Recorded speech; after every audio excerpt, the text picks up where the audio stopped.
Peace be upon you.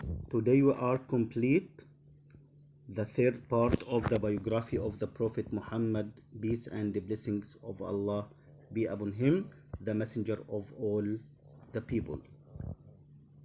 The Islamic religion, which was preached by the Prophet Muhammad, peace and blessings of Allah be upon him, caused a revolution in terms of morality among the Arabs, because it called for worshipping one God, Allah, and also taught the people the concept of life after death. The new religion preached equality among all people, chastity, kinship relations, neighbors' rights, the giving of charity, and women's rights to inherit and to own property. The majority of Mecca's polytheists were dissatisfied with this new code of living, and they fought against the Prophet Muhammad, peace and blessings of Allah be upon him. They treated him very severely, hurting and mocking him. They called him the liar, the mad, the magician, and the poet. They called him the poet in a negative sense, referring to the fact that the Quran is written in poetry form.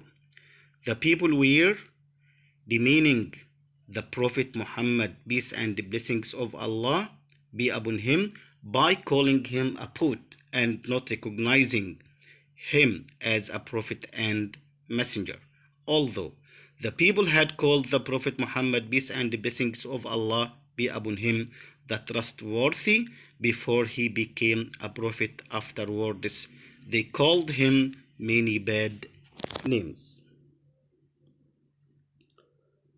Those polytheists also tormented the Prophet's followers. The Prophet Muhammad, peace and blessings of Allah be upon him, along with his followers, were expelled from their home in Mecca to a desert outside the city. They were left for 3 years with a shortage of food and water.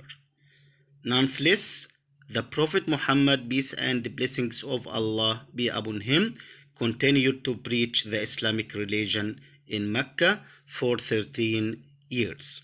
After that, God the Almighty ordered him to migrate to Medina. The migration to Medina, which was called Hijrah, is considered a milestone in the history of Islam, and it marks the beginning of the Muslim calendar. When the Prophet migrated to Medina, the people there supported him, and he founded the first state of Islam. He spent the last 10 years of his life there in Medina. The Prophet Muhammad, peace and blessings of Allah, was the ruler, the judge, and the commander of the army.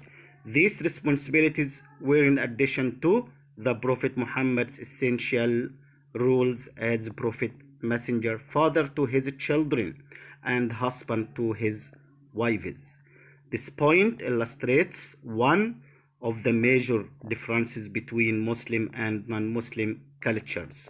Islam is believed to be comprehensive religion that governs all aspects of life. Therefore, Muslims don't believe in the doctrine of separation of a church and state that is common in the West.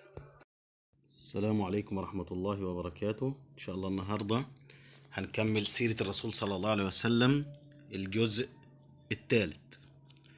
عندما ظهر النبي صلى الله عليه وسلم مبشرا بالإسلام وداعيا إلى عبادة الله وإله واحد ومبادئ وقوانين جديدة لم يسمعوا بها من قبل، والتي تحث على ترك عبادة الأوثان، وكذلك الابتعاد عن القتل والسلب والربا والزنا والقمار وشرب الخمر وكل مساوئ الجاهلية، أحدث ذلك انقلابا وثورة بين العرب، لأن دين الإسلام الذي جاء به النبي محمد صلى الله عليه وسلم يدعو إلى الإيمان بوحدانية الله سبحانه وتعالى وبالبعث بعد الموت، وكذلك يدعو إلى المساواة بين الناس والعفة وصلة الرحم وحقوق الجار وإيتاء الزكاة.